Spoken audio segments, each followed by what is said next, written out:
I want to walk you through a project that I've been working on, and it has to do with SU carbs. I am working on getting a 66 mgb running, and it came without carbs. And so, being a eBay shopper, I looked through eBay, and eventually what I found was a nice pair of SU carbs.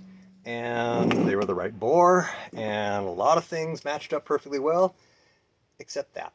And as you can see, this goes straight up and down, and an MG comes in at an angle. So this body is not going to work on an MG. These are actually from a Volvo. This is an AUC 6020. Now, as it is, this is not a particularly valuable carburetor. I paid something like 75 bucks for the pair, and they were ugly. They were really filthy. I cleaned them up, got them looking good, and I couldn't even get the money out of them that I had paid for them because, well, not many people are restoring these older Volvos.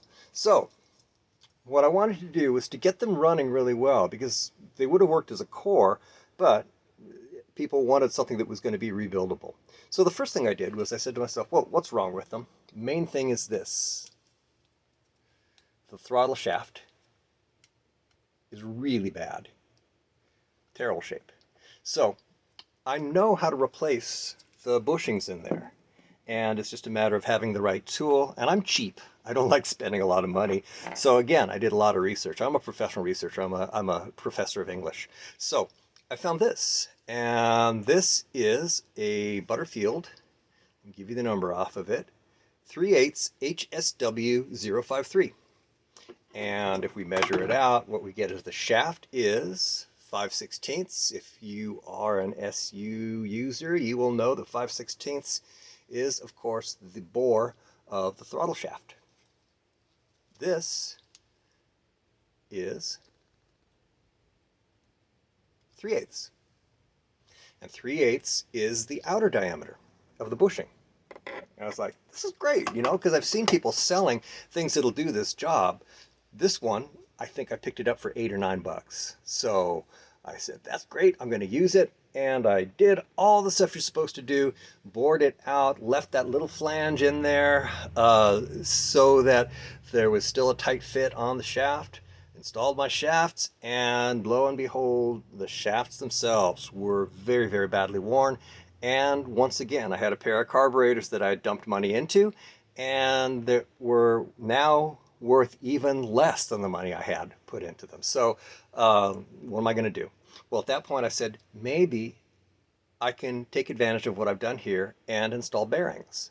So starting with this, I've got a carburetor body. It's been bored out to 3/8, and I can't find any kind of bearing that's anywhere near the size of that bushing, because you need 2 surfaces and you need ball bearings in between. So the only thing I was able to find that was anywhere near close was this, and these guys are readily available on Amazon. They are 7 millimeters inner diameter, 11 millimeters outer diameter, and because of that, they could fit, and they're close. Now, they're not going to fit on a stock shaft. There's no way they're going to go on a stock shaft. So somehow I had to figure out, what are we going to do to get a 7 millimeter center shaft and get an outer diameter somehow that's going to fit the generalized hardware, this piece and this piece here, these things that need to go on there. So here's what I figured out. I got this is stainless steel, and it's 7 millimeters outer diameter, and it's a little tight on the bearings. This one I've already machined down and polished. They come a little rough, so you can see it's shiny now. I can get the bearing to slide right on, and I just did that with emery paper and a hand drill. So I've got this, and then I've got a sleeve that fits over it, which is brass, and it is 7 millimeters on the inside, 8 millimeters on the outside. And there's where I start. So I've already got something that I can put a bearing on, I can put it in the bore, and I can bring it up on the outsides to the right size. Problem is, this is not a throttle shaft. This is a piece of stainless steel. So what are we going to do? Well, the next thing I figured out was, well, how am I going to fit that bearing in there? And I figured 11 millimeters is not that big a deal. It's already close to that. So what I've got is something that is already 3/8. Got myself a bushing. And this bushing is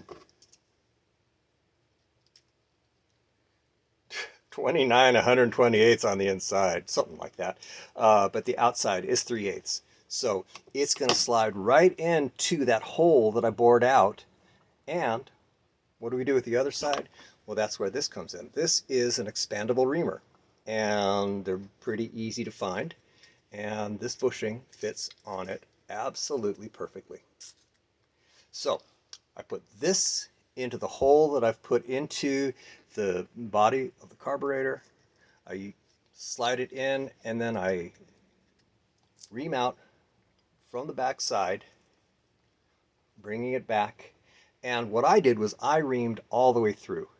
And I had to ream all the way through. There was no way to do it without bringing it all the way through. But what I did was I left a little bit of space where it was still 3/8, because what I did was I got like 7/8 of the way like this, and then you flip it, put it on the other side, you get 7/8 of the way on the other side, and then you've got enough room that this is going to go in straight and you can finish out your bore.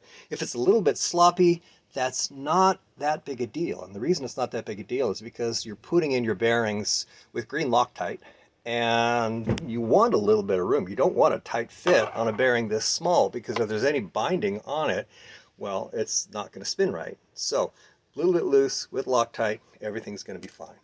All right, what's the next step? Well, how do we make this into a throttle shaft? Well, that's where Harbor Freight comes in. So take a look at this. This is a little Harbor Freight chop saw, and you can see it's kind of ugly. I've done some work on it. So it's a little short for what I need to do here. I needed to drill it out because it's obviously, they don't make it to do longitudinal cuts. They make it to do cuts across a tube. So what I did was I drilled a little hole and put it back together again. And this one I've already slotted, and you can see that little slot in there. I think that's pretty darn good. It's centered, it's straight, everything's looking great. So what I'm going to do is I'm going to put this part in here, and I got a little piece of sandpaper in there, one to hold it in place, and two because it's not quite centered for me unless I put, you're gonna have to shim it up to get it to center on there. But if I bring it down, it's going to give me a perfectly straight cut, and I'm going to be able to go all the way through that. Okay, this thing has about as much torque as, I don't know, something that doesn't have much torque. It has almost no torque at all. And so the technique that I was using for a while, I just had a rubber band attached to it and was letting it kind of pull itself down a little bit at a time. Another way is you get it up to speed and then bring it down so it goes wee, wee, wee, right? Lovely noise that it makes. But eventually you can cut all the way through, and you can actually do a better job than they did at the factory. I don't know what size the cutting wheels they used at the factory were, but if you look at the original solid brass parts that are used on the MGs and any of the SU carbs, they have a big beveled cut on them. I think they were probably using 7 or 8 inch wheels. This here is a 2-inch wheel. Probably work better with a 3-inch wheel, but they're kind of hard to find. And the blade that comes with this, there's no way that it'll cut steel. So I use this, cut this down, and this is what I end up with. And this will slide into the body. This is one that I've already worked on, and you can see that it's got bearings in it. And what I did was I put 2 bearings on the inside, and then grease, and then an O-ring, and then a bearing on the outside. So it has 3 of these small bearings on each side. And that's because I really don't want to take any chances on anything failing. They're smooth. They work much better than the stock bushings did.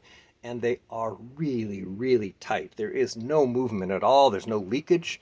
When I finally get this set up, what I'm going to do is I'm going to leave a little bit of space here so that I can put an O-ring in there and make absolutely sure that nothing is going to move.